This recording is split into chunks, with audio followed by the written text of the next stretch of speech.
Rubik's Cube. Dahil buo naman siya. Kaya ngayon na, sisirain ko. Siya. Gugulin ko siya at ayusin ko din. Wait lang guys, tapusin ko lang po. Bye-bye!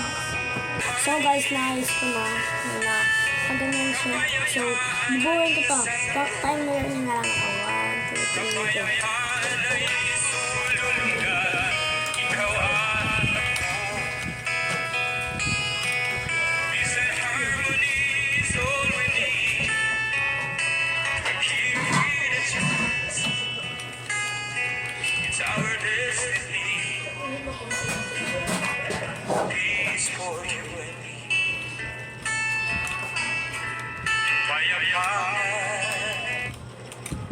So yan, buo na guys. Diyan ko na edit ko na ipakita yung pagbuo ko sa kanila kasi nakaganon. Tapos natin na sa clips. Kaya pasensyahan nyo na si Papa kasi tumatawa. Kaya buo na siya para. Buo na siya. Ay, maraming